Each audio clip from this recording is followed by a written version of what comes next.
agradeço a presença de todos. Então, na aula de hoje, a gente vai começar a entrar um pouco mais na discussão da manifestação dessa crise política e econômica, especificamente no Brasil. Então, a gente vai ter a discussão do texto do André Singer, que vai ser apresentado pelo Gabriel, e um texto também do Fernando Rujitsky, que vai ser apresentado pela Alessandra. Então, lembrando de novo que a lista de presença vai ser colocada lá no chat. Quem quiser certificado precisa ter 75% de presença.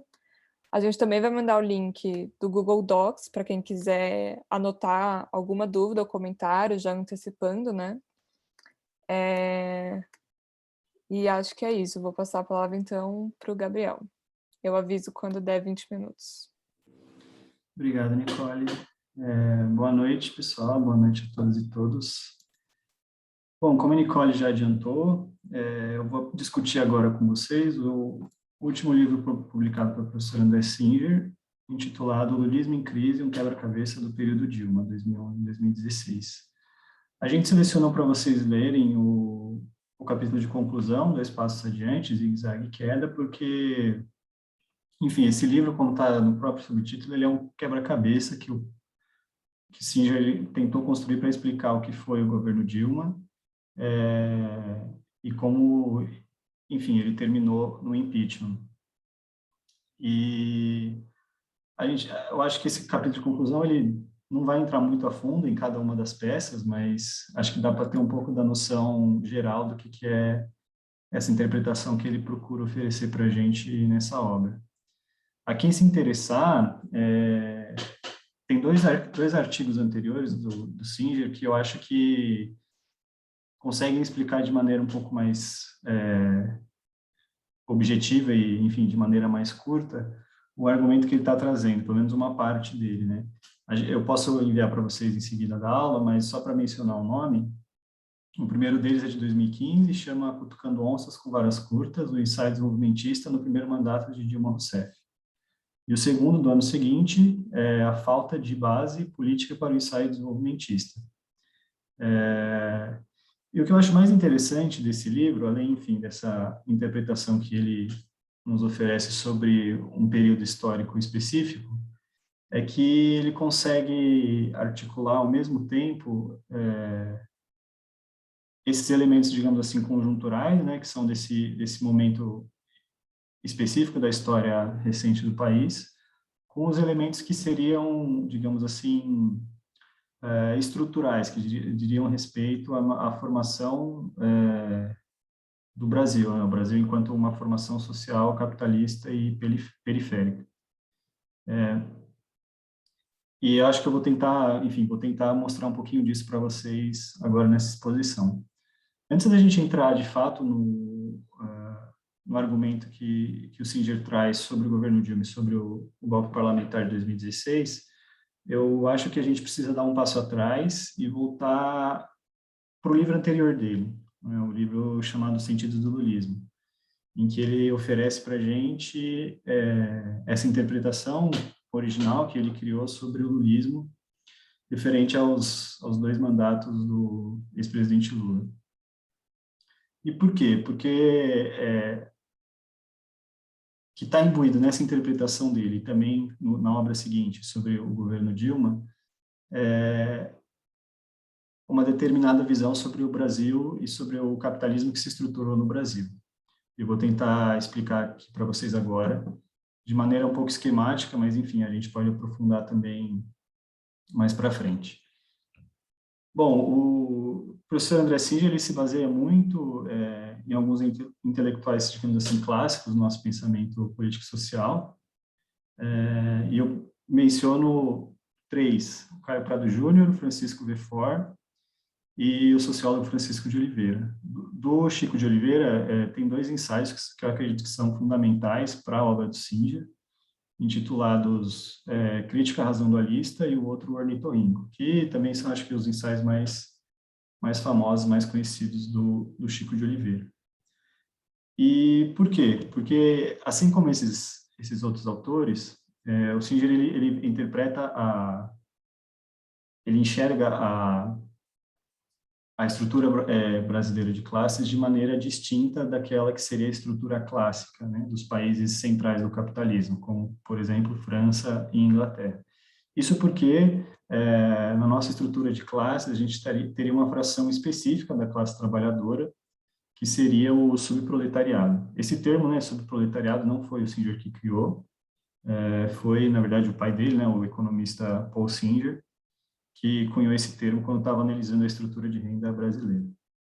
Mas, enfim, o que seria a característica, então, fundamental desse subproletariado que o difere da classe trabalhadora, digamos assim, clássica?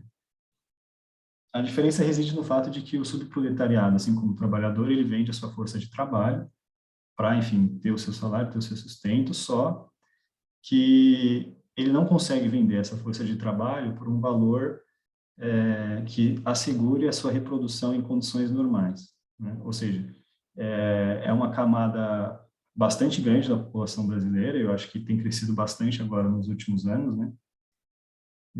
Que vive em condições de super empobrecidas e marginalizadas, né? Isso não só em termos de salário, né, enfim, de renda, mas fundamentalmente de legislação trabalhista. Então, é uma grande massa de trabalhadores super empobrecidos que vivem em condições de praticamente nenhuma proteção ao trabalho, ou pouca proteção ao trabalho e pouquíssimos direitos, que estão sob constante ameaça de desemprego, em condições de trabalho intermitente e cuja principal preocupação é garantir, digamos assim, a subsistência do dia seguinte, né? Então, é uma camada populacional bastante significativa, pobre, super empobrecida, e um elemento que eu acho que é fundamental é que, diferente do que algumas interpretações poderiam supor, essa camada, a existência dessa camada, ela é fundamental para que o sistema capitalista no Brasil funcione, para que a reprodução ampliada do capital no Brasil possa se efetivar.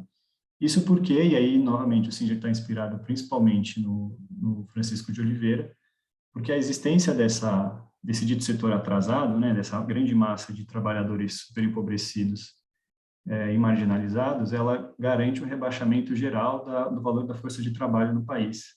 Então, isso faz com que essa existência dessa grande massa de desempregados super empobrecidos, com condições econômicas bastante reduzidas, reduza o valor da força de trabalho dos trabalhadores, digamos assim, clássicos, né? Ou seja, do setor assalariado formal, né?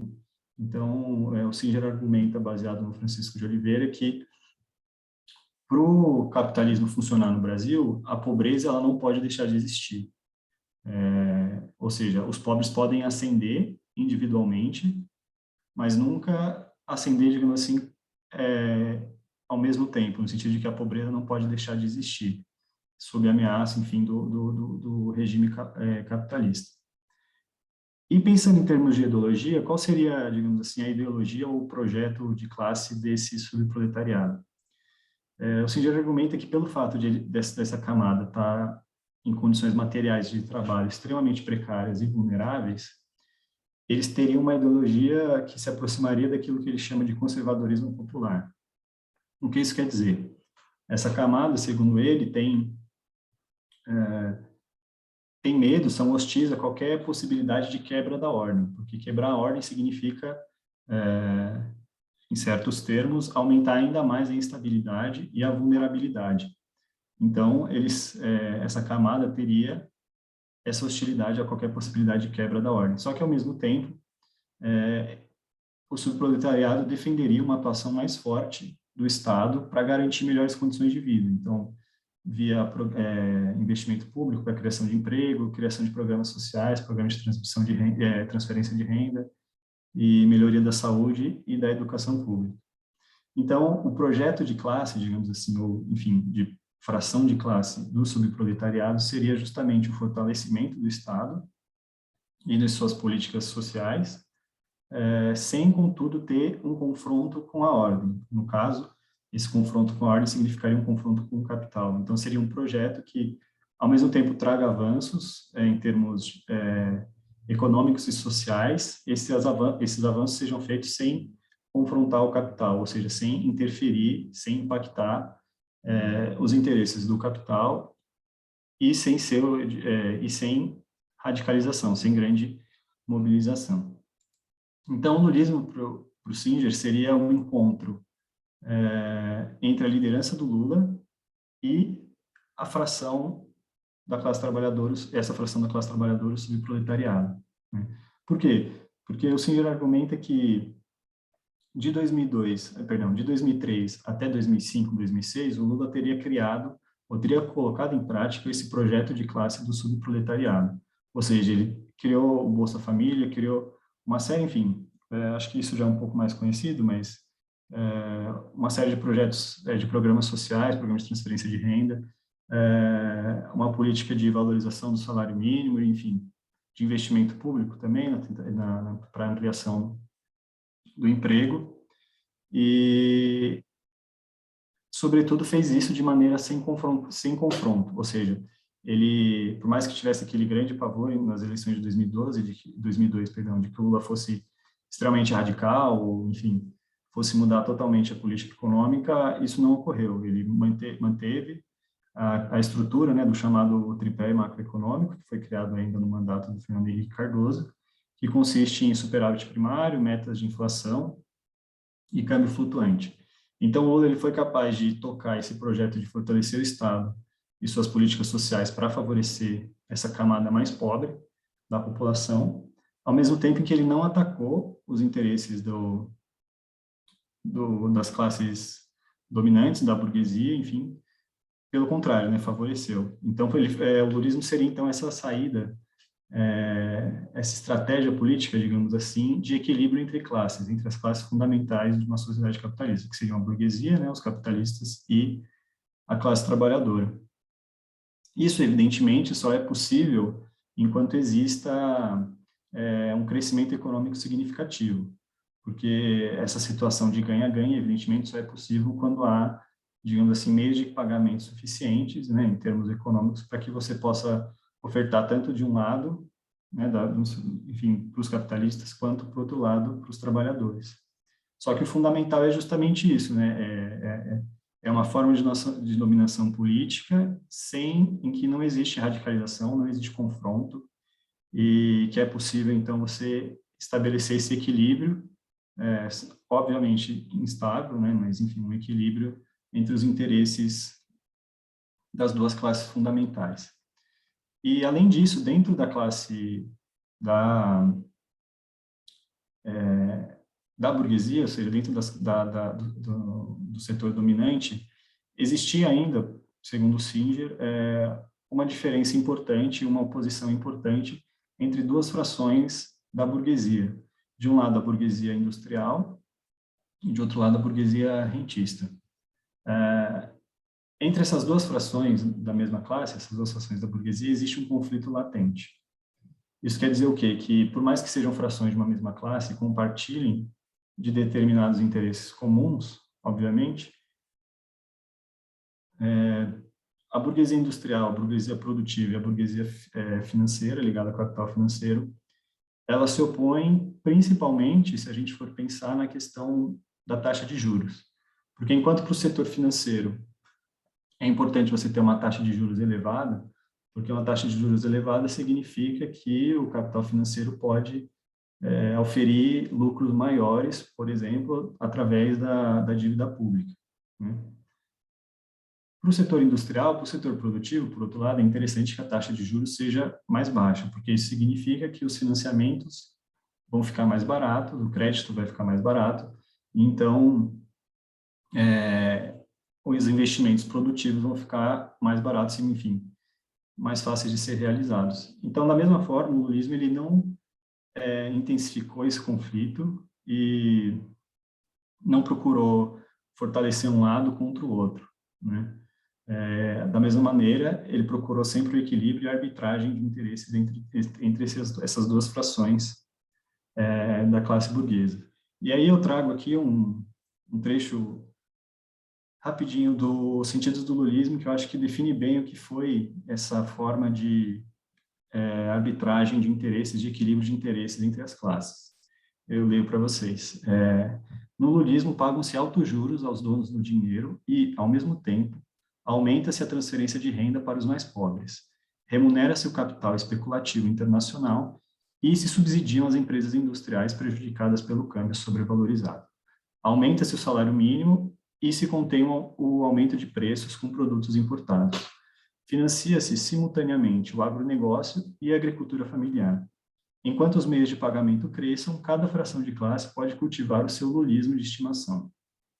Por isso, o presidente pode pronunciar, para cada uma delas, um discurso aceitável, usando conteúdos diferentes em lugares distintos e, sobretudo, tomando cuidado para que os conflitos não impliquem radicalização.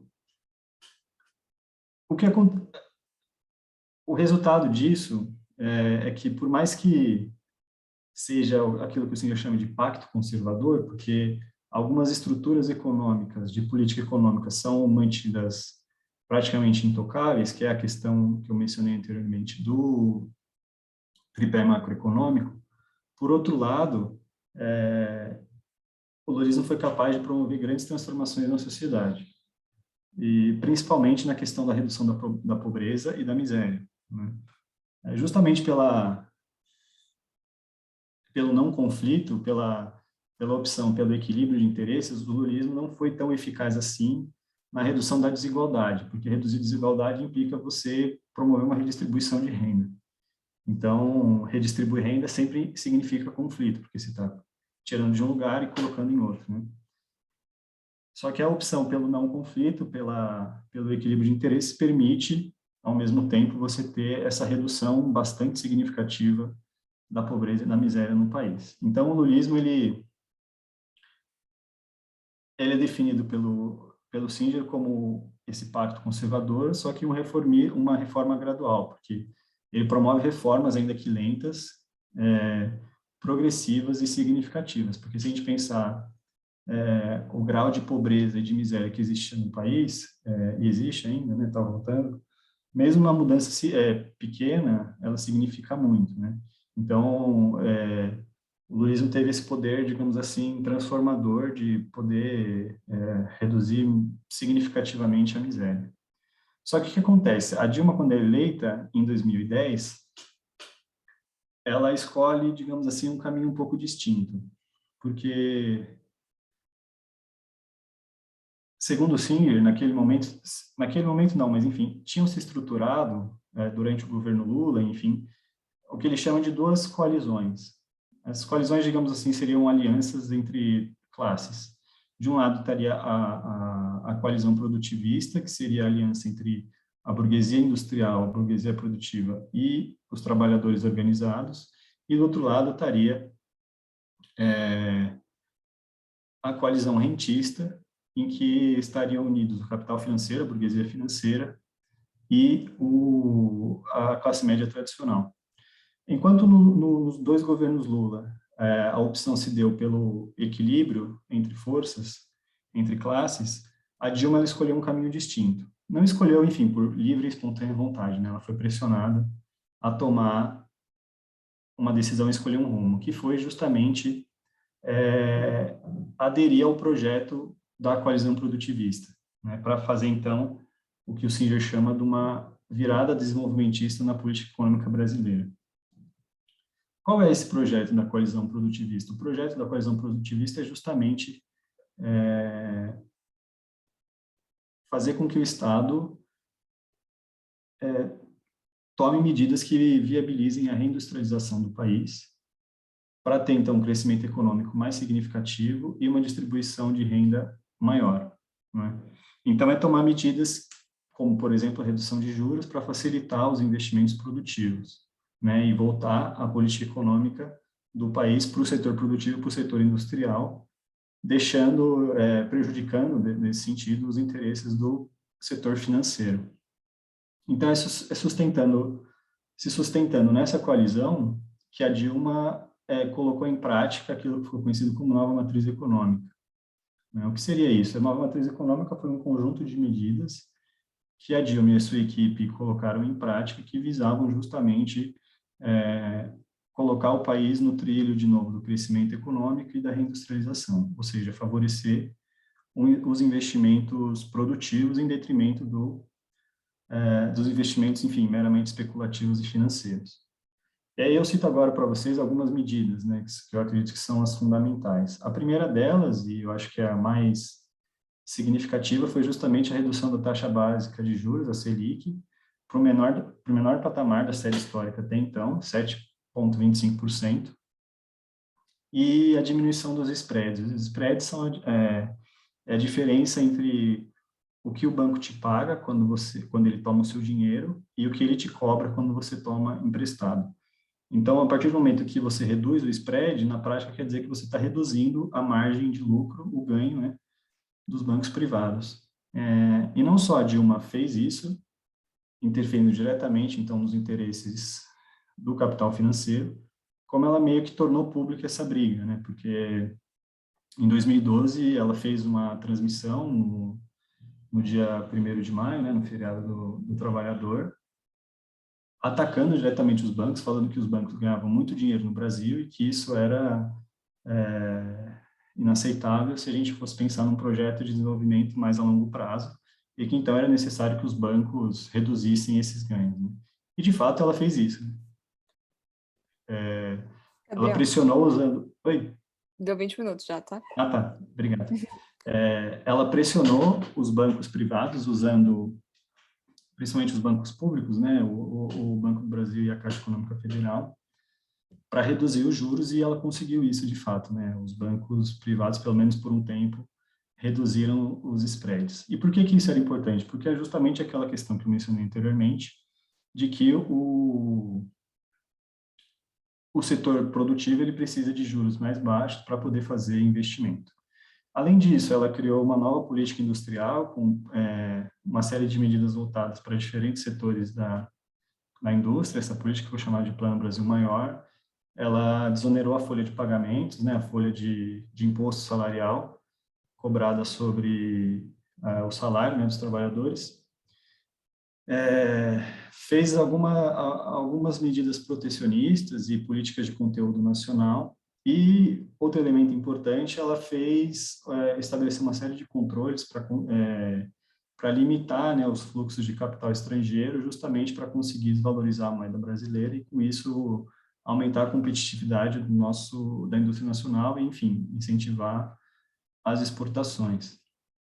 E o Singer traz como, digamos assim, a principal evidência dessa coalizão e da pressão que essa coalizão fez sobre a Dilma para tomar essas medidas, um documento que foi lançado ainda em 2011, chamado Brasil do Diálogo, da Produção e do Emprego, que foi escrito em conjunto pela Fiesp, a mesma Fiesp, né, que mais tarde foi uma liderança significativa, né, nos protestos pelo impeachment, a CUT, a Força Sindical, e os sindicatos metalúrgicos do ABC, de São Paulo e de Mogi das Cruzes. Né? Então, essa política econômica, ela não foi, digamos assim, um mero voluntarismo da Dilma, pelo contrário, né? Ela foi pressionada por esses setores a tomar essas decisões e ela, enfim, acatou e decidiu assumir esse projeto. O problema foi que, durante a efetivação da nova matriz, os empresários industriais viraram de lado, né? A oposição do setor financeiro, evidentemente, já era esperada, porque, enfim, o governo interferiu nos seus interesses, impactou negativamente os interesses desse setor. Só que a Dilma não esperava, enfim, o governo, né, não esperava que o setor industrial aderiria também à oposição, justamente porque o projeto assumido pelo governo foi o projeto justamente da coalizão produtivista, né? Então, o Singeiro diz que tem esse deslocamento da burguesia industrial em direção às outras fações da burguesia que estavam na oposição do governo, formando o que ele chama de uma frente única burguesa antidesenvolvimentista. Essa frente, ela foi responsável, então, por liderar o processo de derrubada da presidente Dilma e do golpe parlamentar que se efetivou lá em agosto de 2016.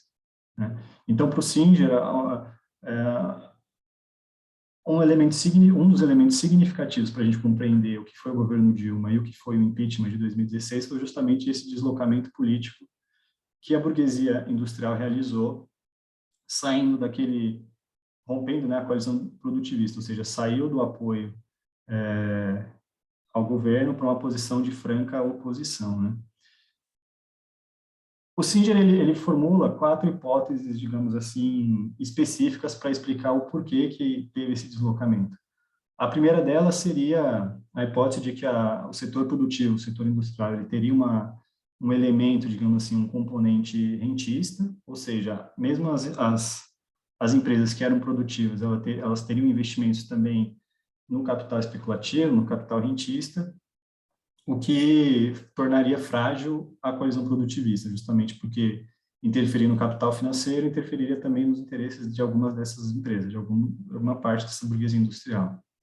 A segunda hipótese seria justamente a sensibilidade da burguesia industrial à ideologia hegemônica, né, do setor financeiro, do setor rentista. E isso teria, enfim, se intensificado no momento em que a recessão econômica se tornava mais grave, né, lá em 2015 e 2016. A terceira hipótese seria a intensificação do conflito distributivo, a intensificação do conflito de classes entre a burguesia industrial e os trabalhadores. Isso é bastante plausível porque a gente teve um processo bastante significativo de crescimento real dos salários, né? E muitas vezes acima da produtividade das empresas. E com a situação próxima de pleno emprego ali no governo Dilma, a gente teve uma explosão do número de greves e 2013 foi o ano que o Brasil, né, na história recente, teve o maior número de greves. E a maior parte dessas greves foi vitoriosa e conquistou ganhos reais, né? E, por fim, a última hipótese explicativa seria a de que os governos lulistas, enfim, o governo Lula e depois Dilma, eles teriam optado recorrentemente pelo relacionamento Sul-Sul, ou seja, privilegiando ali os BRICS, privilegiando o Mercosul, em detrimento dos Estados Unidos, e que, para essa burguesia, essa escolha teria sido responsável por isolar o Brasil dos Estados Unidos e das chamadas cadeias globais de valor, né? E agora, para terminar, eu acho que, além disso, que seriam, digamos assim, as hipóteses mais conjunturais ali do governo Dilma, teria por trás disso a ideia, uma hipótese, digamos assim, um pouco mais geral e que tem a ver justamente com aquilo que eu estava falando no início, de pensar o Brasil e a formação social brasileira, que diz respeito justamente ao fato de que o governo Lula, enfim, os governos lulistas, o governo Lula e o governo Dilma, por mais que eles tenham sido o governo Dilma mais, né, porque, enfim, optou ali por uma certa dose de conflito, mas a ideia nunca foi a radicalização de fato, né? Só que o problema é que, ao promover essas mudanças ao longo desse ciclo de, sei lá, 12, 13 anos, os governos lulistas teriam, por mais que não tenha sido, digamos assim, um interesse inicial, ou o objeto inicial, eles interferiram e eles tocaram no que seria o nervo da nossa formação social, que é justamente a existência dessa massa de subproletários persistentes, né, e marginalizados. Como eu disse no começo, a existência dessa massa, dentro do argumento do Singer, dessa massa de subproletariados miseráveis e marginalizados e superempobrecidos, ela é fundamental para que a acumulação capitalista no Brasil possa existir, possa, enfim, continuar. Então, o lulismo, ao tocar nessa questão e promover a integração desse amplo setor marginalizado, ele teria, digamos assim, ameaçado a própria reprodução do capitalismo na forma como ele se dá aqui dentro do país, né? Enfim, eu poderia ainda citar algumas outras coisas, né? Tem uma ideia bastante interessante que ele traz também para tentar complementar a interpretação que ele dá do governo Dilma e do impeachment, que é a ideia que ele traz de ensaio republicano, né? Que isso tem a ver com questões mais internas ali da relação entre Dilma e o Congresso Nacional. Mas acho que, enfim, o tempo já esgotou e caso a gente tenha, enfim, surjam dúvidas aí, perguntas, a gente pode tratar mais a fundo dessas questões no debate lá na frente. Mas é isso, obrigado. Obrigada, Gabriel. Só fazer um aviso que eu esqueci de fazer no início da aula. Na quinta aula, que vai ser uma aula mais de discussão, né, aberta, livre, A gente vai apresentar um vídeo que o professor André Singer vai fazer para a gente. A gente vai levar para eles algumas questões que vocês fazem e que surgiram ao longo desse curso, para ele comentar um pouco. Então, se vocês tiverem alguma questão um pouco mais ampla também, podem mandar. Enfim, agora eu vou passar para a Alessandra. Obrigada, Nicole. Boa noite a todos. A minha fala hoje vai se concentrar no texto do Fernando Rujitsky, que é professor do Departamento de Economia da USP, e o texto da aula de hoje é do ensaio desenvolvimentista A Austeridade, uma leitura kalekiana. Esse texto ele foi publicado em 2015, numa coletânea chamada Austeridade para quem? Balanço e Perspectivas do Governo Dilma Rousseff. E o argumento principal do texto, na verdade, ele parte de um diagnóstico de que ocorreu, a partir do segundo mandato da Dilma, uma virada na política econômica, com sinalizações para um forte ajuste fiscal, principalmente pela nomeação do Joaquim Levy para ministro da Fazenda, antes mesmo, né, de iniciar o segundo mandato. Então, o argumento principal é de que a opção pela austeridade no segundo mandato, desse forte ajuste fiscal, ela só pode ser compreendida com o exame da política econômica que foi adotada durante o primeiro mandato, que é o que o Gabriel acabou de apresentar. Então, os resultados dessa política econômica, elas conseguiram abrir espaço para que fosse possível pautar o debate público sobre a necessidade de um ajuste fiscal, com a rejeição das opções de políticas que foram realizadas no primeiro mandato. Isso ele traz já logo no início do texto. Então, a minha ideia é sugerir para o debate ou para reflexões futuras para a gente pensar a relação entre política de austeridade, institucionalização do neoliberalismo e as suas implicações para a democracia no Brasil. Até porque esse debate sobre austeridade, que se deu já no início do segundo mandato da Dilma, se estendeu até, inclusive, o julgamento das contas do governo federal, né, no final de 2015, e também a promulgação da PEC do teto dos gastos. Então, todos esses desdobramentos estão inseridos nesse debate público pautado logo no início do segundo mandato. Então, antes de entrar no texto, eu vou trazer alguns pontos que eu achei relevantes para o debate, porque o texto é curtinho e eu acho que ele é bem rico para explorar outros aspectos desse tema.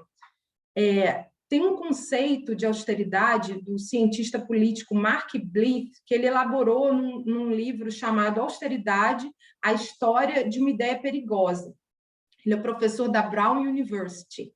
E é um conceito simples, mas que geralmente é o núcleo de toda política de austeridade que começa a ser pensada a partir da crise de 2008. Então, ele entende a austeridade como uma política de corte do orçamento público para promover crescimento. Então, nas palavras dele, e aí eu cito, seria uma forma de deflação voluntária através da qual a economia se ajusta por meio da redução de salários, preços e gastos públicos para restaurar a competitividade que é supostamente melhor alcançada cortando o orçamento do Estado, dívidas e déficit. Fazer isso, acreditam seus defensores, inspirará confiança empresarial. Então, um dos motivos pelos quais ele entende que a austeridade ela é uma ideia perigosa é porque alguns estudos empíricos que foram sendo formulados indicam que corte de gastos públicos não tem um impacto positivo no crescimento econômico, principalmente se adotados num período já de recessão. E é interessante que nessa coletânea, que tem um texto do Fernando Rujitsky, que tem um texto também da Laura Carvalho, que é chamado Ajustar para Crescer, em que ela faz exatamente esse comentário, ela inicia o texto fazendo esse comentário, de que muitas pesquisas hoje apontam que o ajuste fiscal, com corte de gastos, eles podem levar a uma espiral que faz com que a queda do nível de atividade prejudique a arrecadação e eleva ainda mais o déficit e o endividamento na sua relação com o PIB. Então, ela cita uma fórmula macroeconômica keynesiana que seria, talvez, uma outra saída para uma política de ajuste fiscal, não de austeridade, para reequilibrar as contas públicas. Então, seria a manutenção do déficit a partir de um aumento equilibrado entre gastos e receitas. E o impacto positivo no PIB acabaria acontecendo se esses impostos fossem elevados para atingir, sobretudo, os mais ricos, ou seja, uma reforma tributária progressiva que tributasse renda, né, riqueza, patrimônio dos mais ricos, e o aumento de gastos voltado, direcionado para a classe média e para os pobres, seriam os mais pobres, porque seriam as classes com maior propensão para o consumo. Então, a progressividade de uma reforma tributária, por exemplo, ela elevaria a arrecadação e poderia abrir espaço para a expansão de investimentos públicos que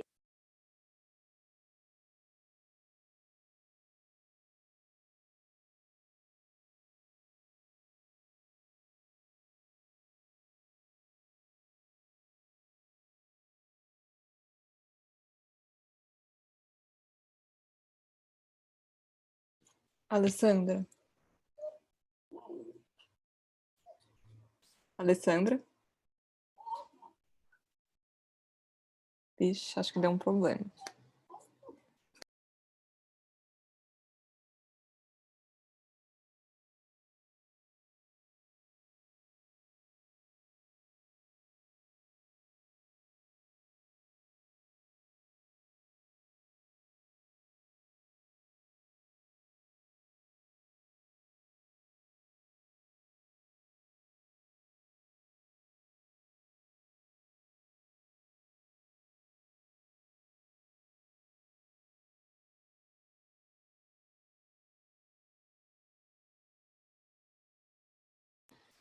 Alessandra?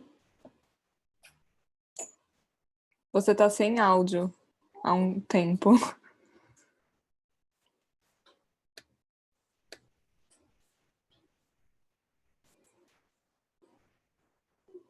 Tenta falar.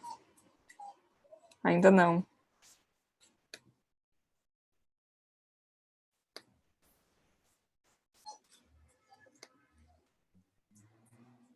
Você não caiu, só que do nada parou de funcionar, sendo que seu microfone estava aberto. Se você quiser tentar entrar pelo celular, eu acho que faz uns 2 minutos que perdeu.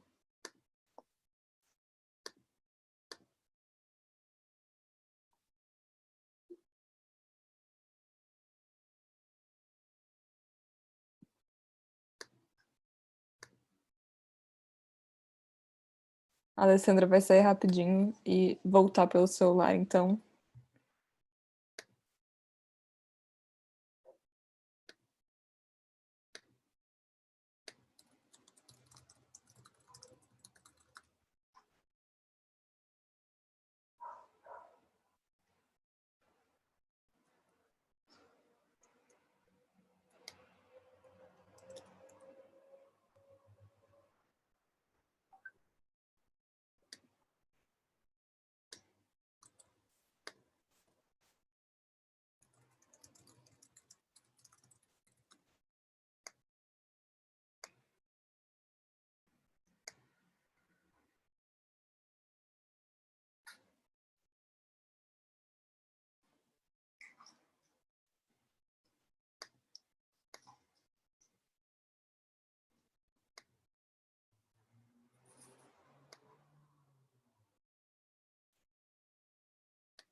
Oi, estão me ouvindo agora? Agora sim. Me desculpa, eu não percebi que caiu, não deu um aviso. Bem, eu acho que eu terminei o ponto que eu estava comentando sobre austeridade, os conceitos de austeridade, e eu pensei em recuperar aqui alguns pontos do que a gente discutiu na primeira aula, o texto do Streck, Tempo Comprado, quando ele elabora a sua crítica à teoria da crise de legitimação do capitalismo tardio, formulada pela Escola de Frankfurt, ele vai evidenciar o duplo caráter do capital em contraposição à classe dos dependentes de salário e por que isso coloca o capital em vantagem em relação ao trabalhador. E aí ele fala que, além do capital ser o capitalismo, né, ser o modo de produção, o capital também é dotado de agência, de vontade, de um certo querer político. E a vantagem, então, nesse caso, estaria no fato dele dispor de alternativas à continuação do capitalismo democrático, porque controla um elemento confiança. E esse elemento confiança ele é fundado na propriedade dos meios de investimentos necessários para o próprio funcionamento do capitalismo. Então, nesse ponto, o Streeck ele cita o Michał Kalecki, que é também recuperado pelo Ruzicki no texto da aula de hoje, e ele fala que o interesse do capital, existe um interesse do capital no desemprego estrutural como uma forma de controlar os interesses da classe trabalhadora através da própria manipulação de um sentimento de medo de miséria, e que isso dependeria de um Estado impedido de garantir o pleno emprego por meio de instrumentos keynesianos, de intervenção da política econômica para garantir o pleno emprego. Então, ele fala que a greve de investimentos seria a arma que o capital possui para controle dessa política governamental num sistema de livre mercado. Então, o que eu proponho é a gente pensar a austeridade enquanto uma política neoliberal. Ela exige a compreensão desse elemento confiança como algo que é constitutivo de um discurso elaborado pelas frações de classe que conformam o capital, com o objetivo de sinalizar para a institucionalidade estatal as exigências que precisam ser cumpridas para a manutenção dos investimentos. Isso está lá no texto do Streeck e também é recuperado no texto do Ruzicki. Então, essas ondas de liberalização que foram necessárias para essa longa transição para o neoliberalismo, que foram levadas a efeito por mecanismos de compra de tempo, principalmente o endividamento público, o endividamento privado, eles foram retirando gradualmente a responsabilidade do Estado pelo crescimento econômico, pela proteção social, mas exigiram como uma contrapartida também a institucionalização de uma ordem que opera para assegurar consolidação fiscal às custas da população dependente de salário, com o objetivo de assegurar também os interesses do credor. Porque quando o Estado começa a se endividar, chega um ponto em que ele precisa, sim, pagar a sua dívida. Ele é demandado a pagar a sua dívida. Então, isso implica também a institucionalização de aparatos de controle, de ajuste fiscal. Então, pensando nisso, o Streeck ele fala que esse giro neoliberal dos anos 70, no norte global, eles foram liberando o capitalismo das amarras da democracia, né, que institucionalizou um estado de bem-estar social. Mas quando a gente olha para a experiência brasileira, né, de instituição do neoliberalismo no Brasil, principalmente na década de 90, a gente percebe que essa institucionalização do neoliberalismo ela vem na esteira de uma transição democrática que pretendia construir um estado de bem-estar social, pelo menos normativamente, né, com direitos assegurados na Constituição, direitos sociais, a universalização do serviço de saúde, a educação básica, enfim, e concomitante a esse processo, também a institucionalização de aparatos de consolidação fiscal. Então, essa é uma diferença, uma particularidade do Brasil, que vai instituir o neoliberalismo também na esteira de uma crise da dívida na década de 80, que reclamou dos governos posteriores determinada postura em relação ao endividamento crescente, como uma política mesmo adotada, uma política governamental. Então, a partir disso, foram criados alguns mecanismos, como, por exemplo, a desvinculação de receitas da União, que foi criada como um fundo de emergência no governo do Fernando Henrique, no primeiro mandato, que tinha como principal objetivo flexibilizar a destinação de receitas para a Seguridade Social, para a saúde, para a educação, para melhor manejar o orçamento e pagar os credores da dívida pública, transferir dinheiro de um orçamento da Seguridade para o orçamento fiscal. Então, a DRU ela vem na esteira desse Fundo Social de Emergência, ela é implantada com esse nome em 2000. Teve também a promulgação da LRF, que é a Lei de Responsabilidade Fiscal, que traz regras de manejo orçamentário restritivas e cria um instrumento chamado Metas Fiscais, que tem como objetivo a criação de um ambiente seguro de negócios, superavitário, em que gastos não podem ser mais elevados do que as receitas. Então, isso tudo é um aparato institucional que opera para garantir a manutenção desse equilíbrio de contas que já está previsto na própria Constituição desde 88. Então, é esse o arcabouço jurídico, normativo, institucional, que serviu de pano de fundo para os ensaios desenvolvimentistas do governo Dilma Rousseff. Então, agora sim, entrando já no texto do Ruzicki, ele inicia, então, já com o diagnóstico de uma virada na política econômica do governo, em 2015, que não só com a sinalização do Levy, da indicação do Joaquim Levy para ministro da Fazenda, também foi acompanhada de um bloqueio no crescimento dos gastos para programas importantes, como o PAC, Minha Casa Minha Vida.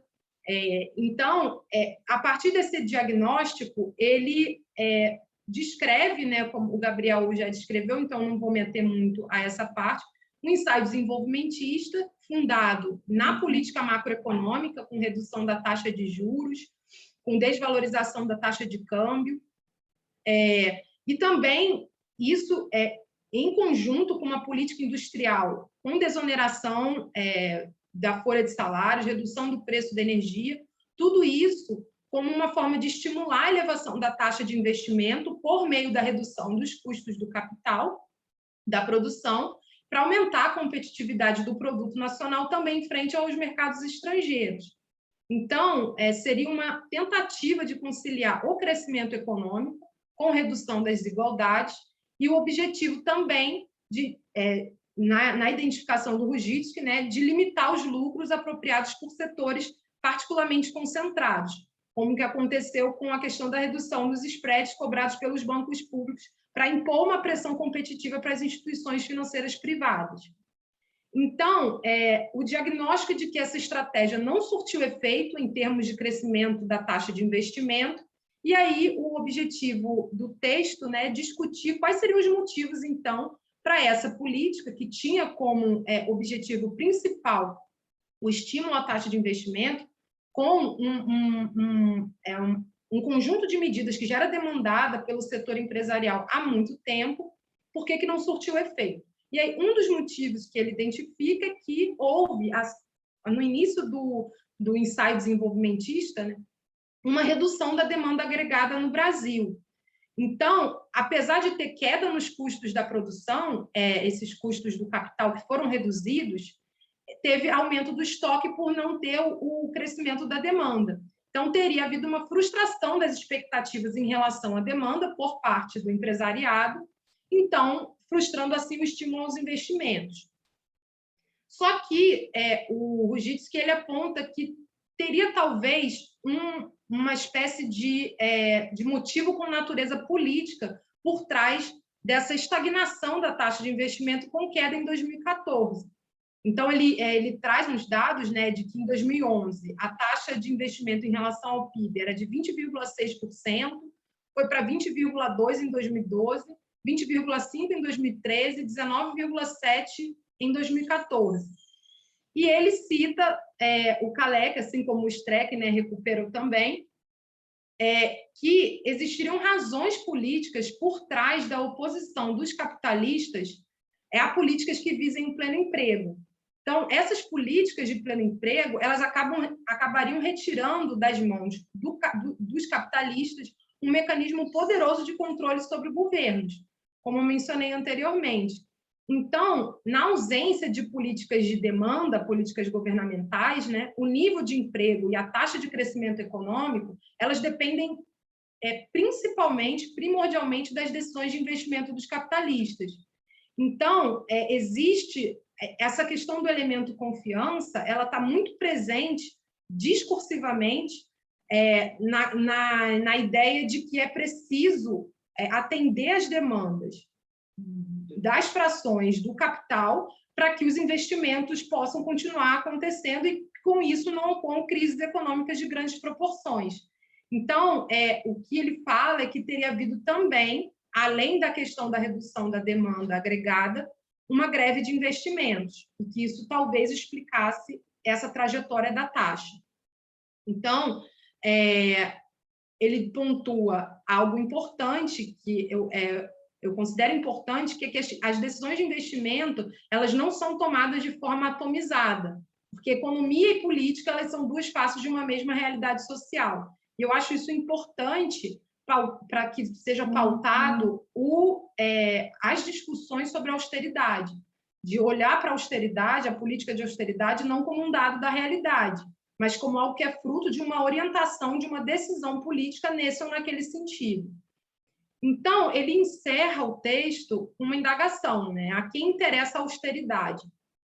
E ele traz duas explicações, porque a austeridade ela tem impactos significativos para a classe trabalhadora, principalmente quando é uma política adotada que reclame corte de gastos sociais, mas ela também é prejudicial aos capitalistas, porque ela retira também do Estado a possibilidade de conduzir investimento através das desonerações, por exemplo. Então, ele fala que essa defesa da austeridade se fundamentaria basicamente em dois motivos. Colocar freio no aumento dos salários, aumentando o desemprego e, assim, fazendo com que os capitalistas, né, recuperem esse instrumento poderoso de interferência na política governamental e também recuperar a margem de lucro, né, das empresas. E o segundo, como o Gabriel explicou, né, a forte valorização do salário durante esse primeiro mandato de Dilma talvez explicasse esse posicionamento pela austeridade no segundo mandato. Por quê? Porque o segundo motivo seria o bloqueio do avanço de demandas por reduções de desigualdade. Porque, na medida o crescimento de gastos, de gastos sociais, ele está intimamente associado com o crescimento da carga tributária, que pode, então, pressionar, como ele fala, parcelas mais ricas da população a assumir essa contraparte. Então, um exemplo que eu considero emblemático disso foi quando houve a tentativa de instituição novamente da CPMF e logo depois houve a mobilização, né, da Fiesp com aquela propaganda lá do não vamos pagar o pato, porque uma das formas de ajuste fiscal é também pelo lado das receitas, como o texto que eu sugeri da Laura Carvalho menciona. Então, essa defesa pública da austeridade também cumpre esse objetivo de tentar bloquear demandas por reduções de desigualdade. Então, eu trouxe aqui outros pontos que não estão presentes no texto, porque foram desdobramentos posteriores até a sua elaboração, para a gente pensar um pouco sobre o que se deu após esse momento, né? O momento da escrita do texto, foi seguido do julgamento das contas do governo federal, a promulgação da PEC do teto dos gastos, o impeachment, né, de Dilma. Então, eu trouxe aqui um trecho Primeiro, eu vou só citar aqui uns dados, que em 2014, o primeiro déficit dos resultados primários nas contas públicas na série histórica foi um déficit de 32,53 bilhões, com a variação positiva do PIB de 0,5%. Em 2015, teve a piora do indicador fiscal, apesar do ajuste que já tinha começado a ser aplicado durante o exercício. Então, foi um déficit de 111,24 bilhões, com variação negativa do PIB de 3,5%. Então, e a partir de 2016, não houve melhora, né? Teve piora qualitativamente desses índices. Então, isso tudo é também uma forma de corroborar essa ideia, e baseado também nesses estudos empíricos citados nos trabalhos que eu mencionei no início, de que a política de ajuste fiscal pelo corte de gastos ela não tem essa relação necessária com o impacto positivo no crescimento econômico. Então, o julgamento das contas do governo federal, que, de uma certa forma, pavimentaram um caminho para a aceitação também do pedido de impeachment de Dilma, né, como uma causa jurídica, né, assim, que fundamentou a configuração do crime de responsabilidade para quem elaborou a peça de denúncia. O julgamento das contas tem um trecho que eu acho interessante, que é assim, do TCU, né, do Tribunal de Contas da União. As metas fiscais constituem compromisso do poder público para com a sociedade no sentido de conduzir as finanças públicas com determinado grau de austeridade, de modo a não permitir o crescimento explosivo da dívida pública e assegurar o controle da inflação, sempre pressionada pela magnitude do déficit público e pela participação do Estado na economia. Então, a própria institucionalidade brasileira, ela já se movimenta no sentido de fazer esse controle dos gastos públicos sem qualquer necessidade de um empurrãozinho a mais. Então, já é uma lógica que está inserida, inclusive nos órgãos de controle de prestação de contas. Então, esse ideal de austeridade, ele foi sendo construído com o tempo, a partir de marcos normativos, legislativos, institucionais, e ele opera independente de outra forma de controle. E, por fim, isso tudo desembocou, mais tarde, com a promulgação da PEC do teto dos gastos, que tem até no livro da Laura Carvalho, se eu não me engano, é o Valsa Econômica. Ela fala que essa PEC ela não seria uma política de ajuste fiscal, mas ela seria um projeto de longo prazo de desmonte do estado de bem-estar social brasileiro. Porque, quando ela foi promulgada, ela não trouxe nenhuma proposta de enfrentamento para as causas principais das distorções fiscais do período em que ela foi apresentada, que seria a falta de crescimento econômico, a queda na arrecadação tributária e o pagamento dos juros da dívida pública. Então, uma PEC que foi pensada para reduzir o endividamento do Estado e recuperar o crescimento econômico, como está lá na exposição de motivos dela, ela não trouxe nenhuma medida para, por exemplo, implementar com ela uma reforma tributária progressiva, que olha para o lado das receitas ao invés de olhar para o lado dos gastos. E ela congelou os gastos sociais, os gastos públicos, né, por 20 anos, a partir de um cenário econômico de 2016. Então, isso foi um desdobramento de algo que começou a ser pautado, como identificado pelo Rujitsky, né, já no início do segundo mandato da Dilma, e cumpriu determinada função de, assim como ele identificou também, bloquear avanço de demandas sociais para a concretização desse estado de bem-estar social pensado abstratamente na Constituição Federal de 88. Então, eram esses os pontos que eu queria trazer para o debate. Eu agradeço a atenção e me coloco à disposição para as dúvidas. Obrigada. Obrigada, Alessandra. Então, eu vou passar a palavra para o Rafael, lembrando que quem quiser fazer qualquer comentário ou tirar dúvida, pode mandar já no chat, que a gente, enfim, dá o início aí à discussão. Bom, gente, boa noite. Agradecer as exposições, tanto da Alessandra quanto do Gabriel. Achei muito boas e elucidativas. Recentemente, eu e a Alessandra, a gente fez um trabalho em conjunto sobre essa questão da austeridade, apresentou num seminário da UFMG, e eu também tenho desenvolvido essa pesquisa dessa interação entre austeridade e democracia, especificamente no Brasil, né? E um aspecto interessante dessa discussão, que acho que junta as falas dos dois expositores de hoje, é o fato de haver uma crise do Estado desenvolvimentista que é aberta no final da década de 80, no início da década de 90, que eu caracterizaria como um pano de fundo estrutural de todo esse período aberto desde a Constituição de 88, né? Desenvolvendo um pouco a ideia do Chico de Oliveira, que o Gabriel mencionou na exposição dele. O que o Chico de Oliveira apresenta, né? Que a partir da chamada Revolução de 30, de quando o Getúlio Vargas toma o poder, essa mudança da ordem política ela serve para institucionalizar a hegemonia urbana e industrial no Brasil, né? Então, a partir daí, mesmo mudando o regime político, né, depois de 30 a gente vai passar pelo Estado Novo, pela República de 46, o golpe militar de 64, todos esses regimes políticos eles vão manter um eixo de acumulação voltado para o fortalecimento da indústria, para o desenvolvimento industrial, né?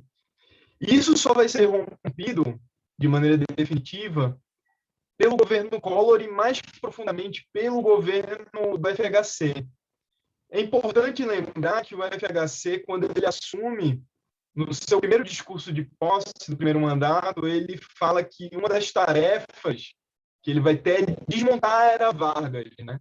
Ou seja, desmontar o arcabouço do aparelho estatal voltado a um eixo de desenvolvimento industrial. Isso se aprofunda, e eu até diria que ele deu cabo de desconstituir diversos aparatos institucionais montados aí na era Vargas. Acho que a Alessandra tocou em alguns deles, acho que a LRF é um dos principais. E quando o Lula assume,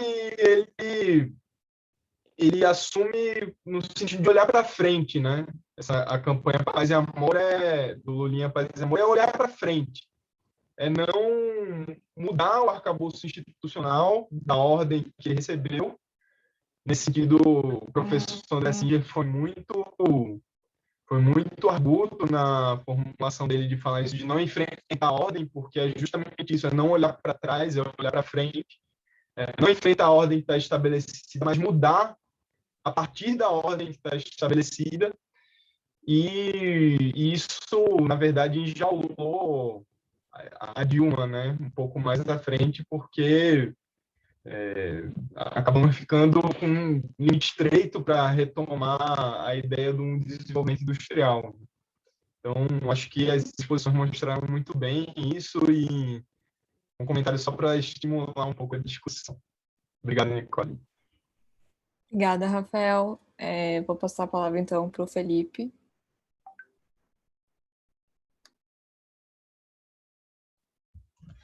Boa noite.